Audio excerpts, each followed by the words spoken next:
Oi, pessoal, tudo bem? Bem-vindos aqui ao Prosa com Bertaglia.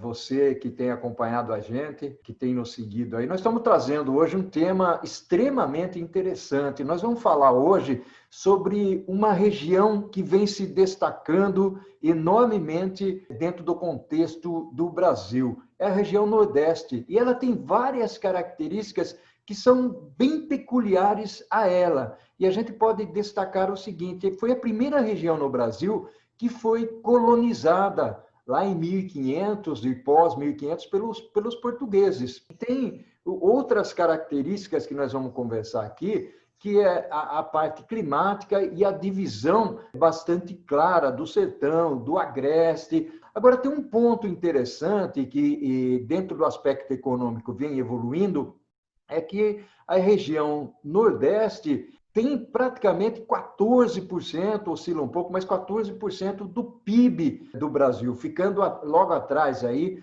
da região Sudeste. A região Sudeste tem 53%, é a maior região do país, e depois a região Sul, que tem 17%.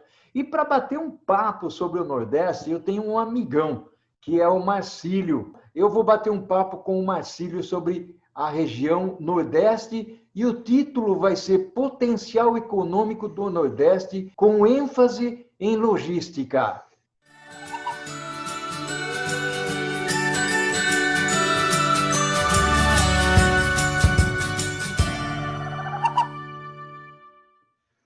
Grande Marcílio Cunha, que bacana ter o presente aqui para nós conversarmos um pouco sobre a situação do Nordeste, envolvendo principalmente um tópico que nós vamos discorrer sobre as atividades econômicas e os mercados que estão em expansão no Nordeste. Então, a gente pode classificar um pouco, até falar em termos de região, né? Eu tenho ouvido aqui o pessoal do Sudeste, do Sul, às vezes não está tão habituado, tão acostumado ao conceito da zona da mata, né, ao agreste, ao sertão. Então, eu gostaria, Marcílio, que nós falássemos um pouco das atividades, mas você classificasse um pouco essas regiões aí também para a gente. Tudo bem? Ok. Bom dia, amigos e amigas. Um abraço forte aí, Paulo Bertaglia, que eu estou aqui em Recife, você em São Paulo, mas nós estamos sempre sintonizados, isso é uma honra para mim. Pelos que não me conhecem, eu sou gaúcho, mas de famílias daqui de Pernambuco, mais direcionado, meu pai e minha mãe. Meu pai foi para o Rio Grande do Sul, passou a vida dele profissional toda lá no Judiciário do Rio Grande do Sul. Eu nasci em Porto Alegre e me formei em engenharia na PUC do Rio Grande do Sul. Trabalhei ainda na fábrica do Grupo Sintec durante um ano e vim embora para o Recife. Estou aqui há 48 anos, juntamente, principalmente em função da família, meu pai e minha mãe estarem aqui. Me habituei a vir a Recife e terminei me transferindo de forma definitiva para cá e não saí mais. Então, são 48 anos na região que eu sou apaixonado por ela, né? O Nordeste como um todo. O Nordeste é muito rico para quem conhece. E, em termos de economia, como o Paulo já falou aí, tem uma representatividade muito grande em cima do PIB, né? Representa 14% de 7,3 trilhões de reais, que foi o PIB de 2019 do Brasil. A participação do Nordeste está em torno de 600 bilhões de reais. Isso significa ser uma economia que supera, em termos de econômicos, Portugal, Singapura e o próprio Chile, aqui mais perto de nós, né? Então, é uma economia forte, a terceira, vamos dizer assim, na classificação Brasil, onde as oportunidades se apresentam de uma forma bastante interessante. E a gente tem uma distribuição de atividades que vai do turismo até o plantio e a manufatura. Então, todos os estados estão contemplados com indústrias, cada vez mais chegando aqui para a nossa região, indústrias de grande porte, como Unilever, como a Jeep, né? Mas aqui em Pernambuco. Na Bahia nós temos Camaçari com o Paulo Forte também com a Ford. Enfim, vai da área automobilística e se concentra também no plantio. plantio principalmente de grãos, do soja no Maranhão, se estendendo para o Tocantins e para o Piauí, e sendo hoje uma participação forte nas exportações brasileiras, já que a safra 2019-2020 está aí apresentando números de em torno de 250 milhões de toneladas de grão, e basicamente esses grãos vêm do soja plantado no Maranhão, Tocantins e Piauí. Então, é uma força pungente. E em termos logísticos, que aí a gente vai falar num segundo tempo, mas já antecipando, a gente tem uma necessidade muito forte na questão de infraestrutura, que a gente vai detalhar mais à frente, Paulo. Com relação à potencialidade em termos de econômicos, que é a nossa primeiro momento que nós estamos falando, a região Nordeste ela produz em torno de 278 milhões hoje de toneladas por ano. Isso é a produção total do Nordeste. E um pouco mais da metade transportado a longas distâncias, né? Saindo das fronteiras das mesorregiões. Aí você falou aí do Agreste, né? Onde se concentra a parte climática, ela diferencia muito. O Agreste, como é muito próximo às capitais e pela própria forma de colonização nossa, a gente sabe que se concentrou inicialmente todo no litoral brasileiro e se desenvolveu a partir daí junto ao litoral. A gente tem as indústrias, de uma forma geral, muito próximo das regiões metropolitanas, que constituem cada estado a sua formação, né? E vai se infiltrando para o interior, atingindo até o sertão, onde a gente tem, como Pernambuco e Bahia, uma concentração grande de plantio de frutas, com a participação muito forte na exportação brasileira nesse setor, né? Então, nós temos muito bem definido em algumas regiões os seus graus de atividade, né? No Agreste, a gente tem normalmente pecuária e um pouco de agricultura em cada estado, e indo mais para o interior, para o sertão, a gente entra, então, em áreas que têm concentração, como aqui em Pernambuco, a gente tem o Araripe, a Chapada do Araripe, onde se concentra a produção e exploração de gipsita, né? É a maior mina do Brasil, está sediada aqui, com 95% de pureza do gipsita, que é utilizado para a fabricação do gesso, principalmente, e também pela classificação beta para uso em produção de joias, né? Então, tem um mercado muito rico, principalmente no sudeste do país, onde se concentra, né? E a grande dificuldade vem no transporte, que nós vamos falar mais adiante também. Mas, em termos de potencialidade, está aí constituído com mais de 100 empresas trabalhando na região e explorando esse gipsita, que tem uma capacidade de produção anual de em torno de 28 milhões de toneladas ano e só explora um pouco menos de 2 milhões de toneladas, em função justamente das dificuldades que se apresentam com relação ao transporte, né? O transporte custa o valor da própria mercadoria. Então, isso, em termos de custo, por ser rodoviário, pela falta da ferrovia, principalmente a transnordestina, faz com que nossos produtos cheguem aos mercados de consumo, que é o sudeste do país, principalmente São Paulo, como um grande mercado, onde encarece em função do transporte ser rodoviário, né? Para se ter ideia, sai mais barato trazer da Espanha o mesmo produto para o Brasil, importando, do que muitas vezes sair daqui da região onde ele é explorado. Então, a gente tem essas potencialidades todas aí presentes, né? Fazendo com que a região cada vez esteja mais pungente, né?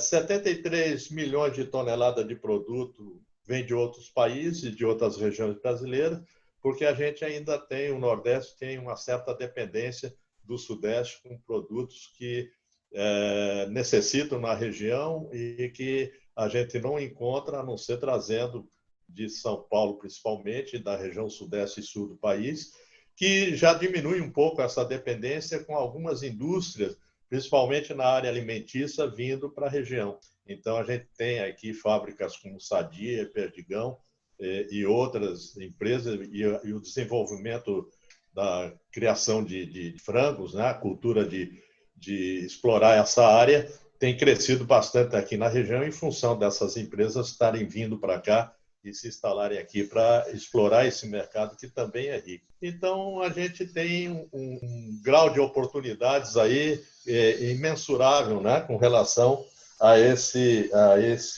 potencial nordestino, né? Também nós somos passagem para outros estados, principalmente para o norte do país, que, de certa forma, passam produtos que vão ser direcionados para o norte e passam por alguma região, por alguma situação, passam obrigatoriamente pela região nordeste, né? E isso se soma em torno de 99 milhões de toneladas circulando, que não ficam pela região nordeste, mas sim destinados para os estados mais próximos aqui, principalmente a região norte, né, que depende também da gente aqui. Tem uma previsão de um crescimento enorme com relação à expectativa para os próximos 5 anos, né? Tem algumas pesquisas feitas e estudos que se fazem, eu acompanho isso, que estaremos produzindo algo em torno de 526 milhões de toneladas por ano na região Nordeste. Isso de forma geral. E representa um crescimento em torno de 89% do que se faz hoje. Então, a gente vê que as empresas que vêm, se instalam, ampliam as suas instalações, continuam investindo. É um grande mercado para investimento e isso faz com que o Nordeste tenha esse potencial grande na economia e de cada vez mais se tornar mais forte. E a independência também se tornar maior em termos do que pode produzir e consumir internamente. Tem algumas coisas que eu já estudei e tenho como referência e faço nas minhas abordagens quando eu sou convidado para as palestras, principalmente aqui na região, com relação às oportunidades que podem ser melhor aproveitadas dentro do próprio Nordeste, com um aproveitamento dos estados, trocando de alguma maneira aquilo que produz em termos de mercado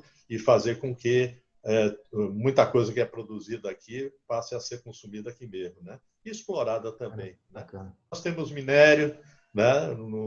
Na área da região do Rio Grande do Norte, principalmente, tem minério. Nós temos bauxita lá no Maranhão, que é uma grande indústria de alumínio produzindo e exportando pelo Porto de Itaqui. Então, mercado tem, potencialidade tem, e que a gente vê como indicadores de expansão de mercado nesse Nordeste, está no Polo G-Seco, que eu já citei aí, né, que se concentra aqui mais em Pernambuco. A avicultura, pela própria condição de necessidade desse alimento aqui, né, e se tornar mais independente. No passado, basicamente, não havia essa cultura de produção. De alguma forma, a refinaria que foi instalada aqui, mas infelizmente não foi complementada no projeto inicial, né? Mas mesmo assim já funciona e já traz algum benefício em termos de produção. A indústria açúcar-alcooleira também, principalmente na produção de açúcar e álcool, mais o álcool também, né? A fruticultura, o Vale de São Francisco, é reconhecido, tem um IDH bastante alto em relação às demais cidades, até do próprio Nordeste, e supera algumas do próprio país, com qualidade de vida muito elevada, principalmente em Petrolina e na região em torno dela, onde a fruticultura, principalmente manga e uva, tem uma participação fortíssima no mercado, principalmente no mercado externo, né? Temos também condições de desenvolver áreas que já foi forte no passado, mas que precisa ser revigorada, que é a produção de fertilizantes, até porque essas culturas precisam de fertilizante para plantio. Construção civil teve uma paralisação aí diante desses fatos que aconteceram, né? Mas está voltando com todo vigor. Isso também movimenta muito as atividades que envolvem a necessidade de uso na construção civil. A siderurgia também é forte, né? Aqui tem o Grupo Gerdau, muitos anos instalado, mais de 40 anos aqui trabalhando com uma forte siderúrgica, a Aço Norte, e temos uma siderúrgica grande também, que trouxe um desenvolvimento muito grande, principalmente para evoluir as atividades do Porto de Pecém, que é uma siderúrgica sediada na região metropolitana de Fortaleza, né? Também muito sólida e também crescente, né?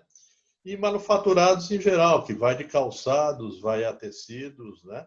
Aqui nós temos uma região muito forte na produção de jeans, né? Uma boa parte dos jeans utilizados para a fabricação de roupas sai daqui da região, já das lavanderias, já processado. Então, isso tudo são atividades que dá essa garantia. Um comércio muito forte, shopping center com excelentes estruturas em todas as capitais, basicamente, né? Isso vai de todos os estados hoje, com seus shoppings funcionando, e o comércio, de uma forma geral, muito atraente, né? Existe um mercado muito forte, né? O consumo se prevê também uma elevação até 2025, uma participação muito forte no mercado, né? Principalmente Bahia, o próprio Pernambuco, né? Que tem essa condição. Ô Marcílio, muito bacana, né? Você falou de todo esse entorno, siderurgia, manufatura, comércio e tudo mais. Eu queria encaixar agora, talvez no segundo tópico, vamos conversar no segundo tópico sobre a logística, e falando principalmente da transnordestina e os Ok. modais que existem aí na região. Aliás, dentro do que você falou, uma coisa que me deixou muito curioso, eu assisti uma live, né, vamos dizer assim, recentemente, onde 90% dos caprinos, né, das cabras e bodes, tal, vem da região Nordeste. 90% é produzido aí, né? Isso é um fato curioso. Mas vamos falar de logística no segundo tópico. A gente toma uma aguinha, um cafezinho e vamos voltar para o segundo tópico, ok? Ok.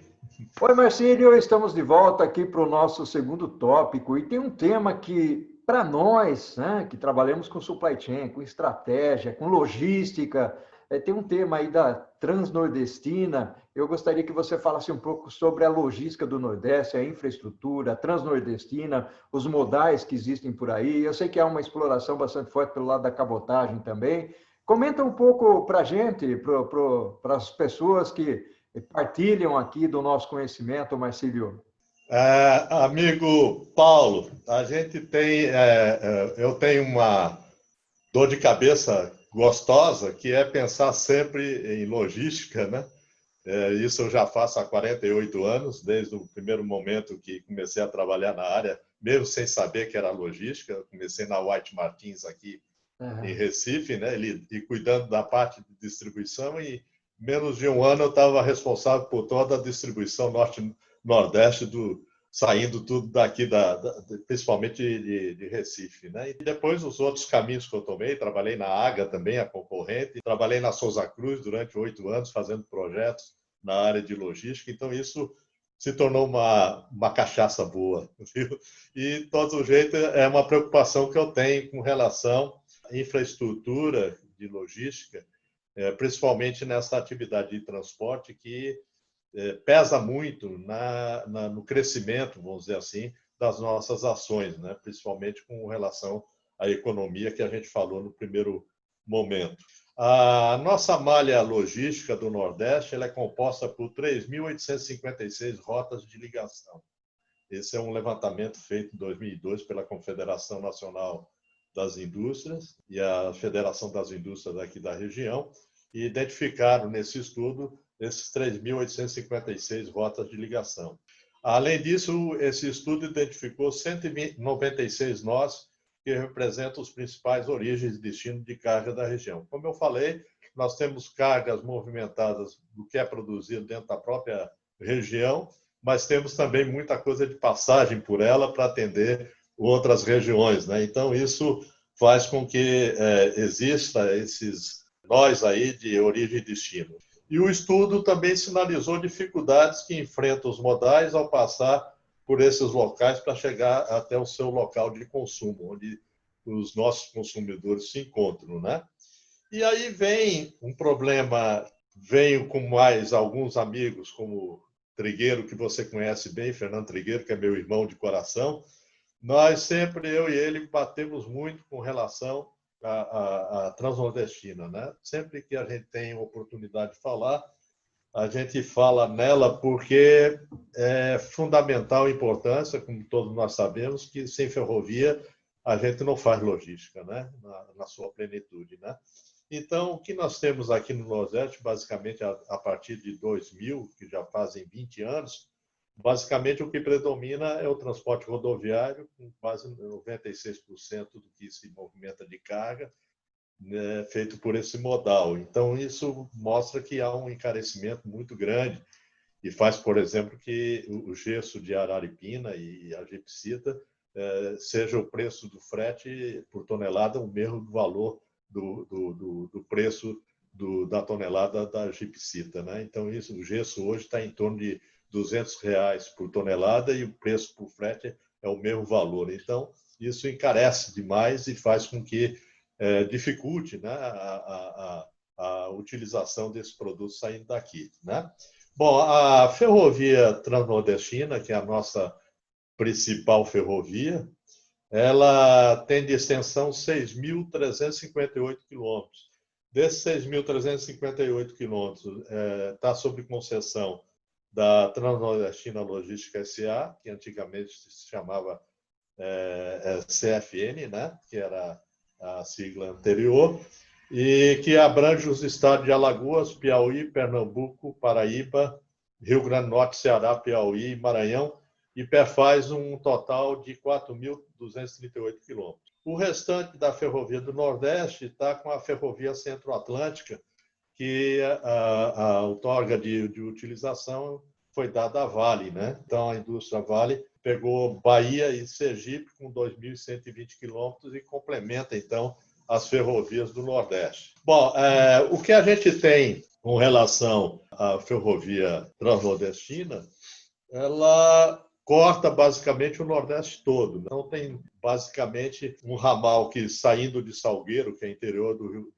daqui de Pernambuco, que está distante de 600 quilômetros do Recife, né? Então, Salgueiro para Pecém é um trecho que futuramente, ao ser complementado, que falta uma parte ainda a ser concluída, vai atender o porto de Pecém, com saída de produtos.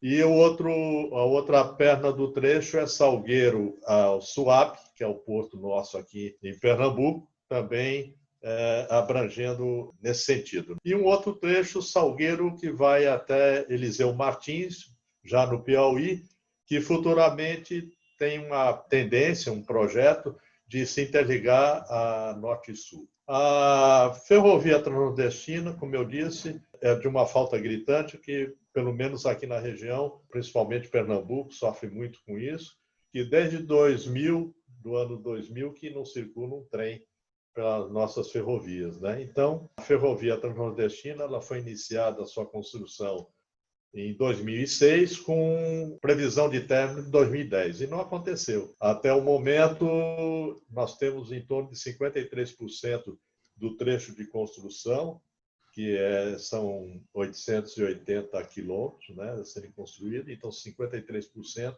está efetivamente feito, mas só como não foi concluída, vai precisar reparos futuros, né?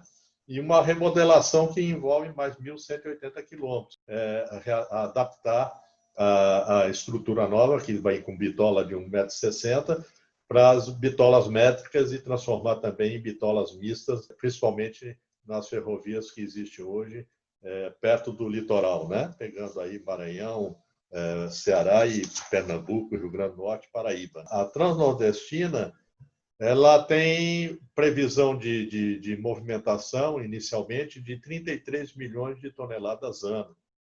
Isso era uma previsão feita em 2006, quando ela foi projetada, e que 20 anos depois isso tudo já mudou. Então, acredito eu que na hora que ela esteja concluída, que tem uma grande esperança que seja em 2027, como é a última previsão feita, né? E acreditando tudo que está sendo feito pelo Ministério do Transporte aí com a equipe do ministro Tarcísio, né? Eu estou levando muita fé de que realmente ela retorne imediato a sua construção com um investimento maciço e com um envolvimento maior de pessoas, porque hoje nós temos colaboradores trabalhando na ferrovia, em torno de 600 pessoas, né? Então, acredito eu que já chegou até 6.000 pessoas trabalhando, e acredito eu que essa retomada deve existir, como está acontecendo em outras ferrovias, e que em 2027 realmente a gente tenha a sua conclusão, e com isso aí alavanque de uma forma bastante expressiva a movimentação de carga a ser feita por ela, e aí viabilizando ainda mais o crescimento do mercado do Nordeste em função disso, né? Já que ela vai interligar o Nordeste como um todo. Existe uma plataforma multimodal que foi aprovada e foi iniciada a implantação. Eu fiz, no caso, o esboço do projeto eu realizei em 2008, a pedido da Agência de Desenvolvimento do Estado de Pernambuco, a DIDIPER, que queria fazer a aprovação desse projeto de plataforma, aproveitando a implantação da Transnordestina e algumas melhorias nas rodovias do Estado que a gente tem aqui. Então, em 2008, eu fiz esse esboço. Essa plataforma atendeu aquilo que foi indicado nesse esboço. Existe uma área hoje de 257 hectares que já foi desapropriada e já foi feito um trabalho de terraplenagem na ocasião, em 2010, por aí, e que está a 2 quilômetros do pátio de manutenção da Ferrovia Transnordestina, que está o projeto, e no entroncamento de duas BRs importantíssimas aqui da região, que é a 232, que sai do Recife e vai até Salgueiro e mais adiante dele, e a BR-116, que corta o estado todo, indo até o Maranhão, né? Então, é uma localização esplêndida, é o coração. Salgueiro é uma cidade que fica aqui distante a 900 quilômetros, em média, das capitais. A mais distante é São Luís, com 1.200 quilômetros. O restante está nesse raio, né? Então, é o coração do Nordeste, está ali. E essa plataforma tem tudo para funcionar, tá? Toda ela para ter aeroporto civil, para movimentação de carga e passageiro também, né? Ter uma estrutura para armazenagem, carga seca, de carga frigorificada, né? Para uso tanto no rodoviário, tem a ferrovia passando junto a ela, porque fica a ferrovia, o projeto, ela está em paralelo a 232, que é a BR principal, e isso tudo facilita que futuramente, inclusive, é uma região onde as cabras e bodes são criadas em grande intensidade, né? Então, Salgueiro se caracteriza por estar nessa região, que é o Alto Sertão, né? Que tem muito isso. E tem já um início de industrialização começando por lá. Então, a gente tem muita expectativa de que todos esses projetos passem a vigorar de uma forma bem intensa, né? A Transnordestina, ela se propõe inicialmente, em termos de transporte, fazer movimentação de cargas do interior para o litoral e fazer o inverso também. Principalmente que nesse projeto envolve o próprio Araripe, que eu falei, na questão de Araripina, que está aqui, perto de nós, né, de Recife, e as frutas do vale, de alguma forma, também chegando aos portos de Pecém que já exporta alguma coisa do vale, e também Porto de Suape, que é um porto importantíssimo aqui nosso, e que também transportar grãos, a produção de grãos, principalmente ali em Balsa, no sul do Maranhão, e próprio Tocantins e Piauí, com a Transnordestina estando até Eliseu Martins, que é já no Piauí, a gente tem condições de trazer desses 250 milhões de toneladas que é produzido na região,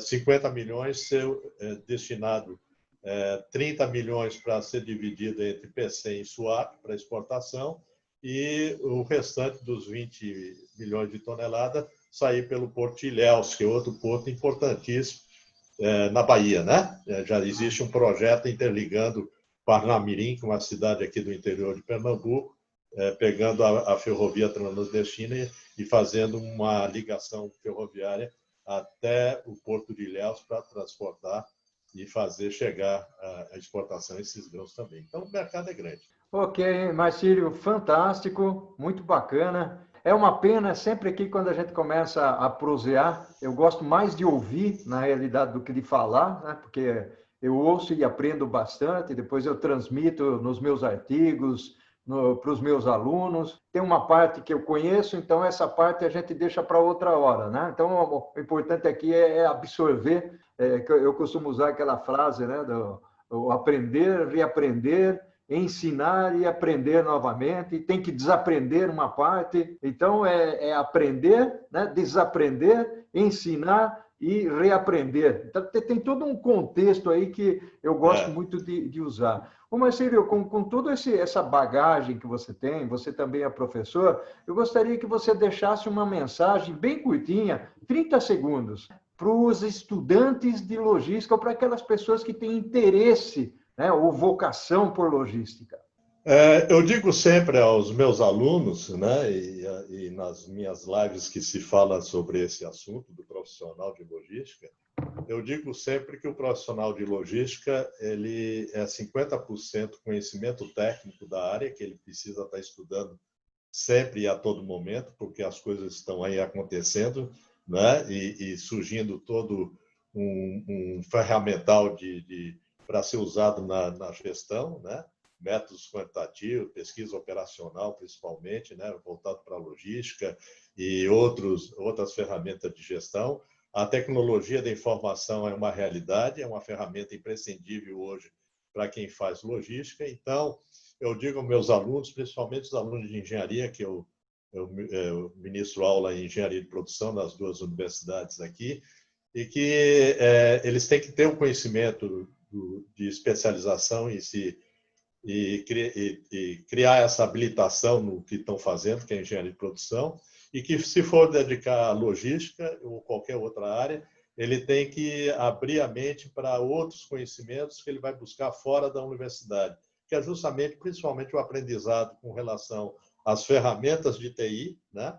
Que estão aí a toda prova, né? As startups estão aí para nos dar todo dia novos meios e métodos de trabalho. O inglês já não é mais um diferencial, é uma necessidade que a pessoa tem que ter, até porque tudo isso hoje é a língua inglesa que basicamente predomina, né? Então, eu digo que tem que ter 50% de conhecimento técnico da área e aprofundar cada vez mais e estar se atualizando a todo momento, não pode parar de estudar. Eu continuo estudando, completei 50 anos de formado em engenharia, e já vou com mais de 35 de administração e continuo estudando, tem mestrado de tudo, de engenharia e produção, e continuo sempre, todo dia a gente está, pelo menos dedico uma hora do dia para estar pesquisando e estudando. Então, isso é um lado. E o outro é jogo de cintura. Os 50% do jogo de cintura, que eu digo, 50% é conhecimento, 50% é jogo de cintura, é que os problemas na área de logística, quem está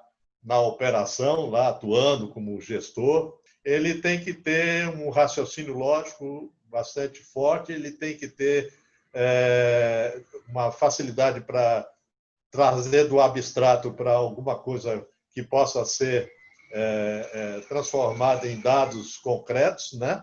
E resolver os problemas e tomar decisão. E essa decisão, normalmente, é pelo lado mais simples. Primeiro, faz o que é o feijão com arroz, o que está mais próximo daquela realidade que está passando, porque os problemas nunca aparecem da mesma maneira. Pode ser até parecido, mas igual não é. Então, ele tem que resolver primeiro, da forma mais rápida possível, aquilo que está se apresentando, para depois aprofundar, se houver necessidade de ampliar esse conhecimento. Então, é por aí, mais ou menos. Maravilha, muito bom. Marcílio, grande Marcílio Cunha, muito bom falar contigo, né? É uma pena aqui que a gente tenha um limite de tempo, senão o pessoal acha que a gente extrapolou e não vai nos ouvir, nos assistir. Faltaram as outras ferrovias todas aí, que tem bem as três aqui também, que é do Nordeste. Então, vamos Norte deixar e Sul, uma a Fiol e a É. Ferragran, ficar para a próxima. Isso aí. Marcílio, muito obrigado, né, em trazer seu conhecimento para cá. Eu costumo dizer, aliás, eu lancei a 4ª edição do meu livro, tenho um curso online, né, eu convido sempre as pessoas a fazerem esse curso, é um curso bastante acessível, e fora o material que está no curso, eu acabo passando outros materiais de graça para o pessoal. Mas que a força esteja conosco para o infinito e além, Marcílio.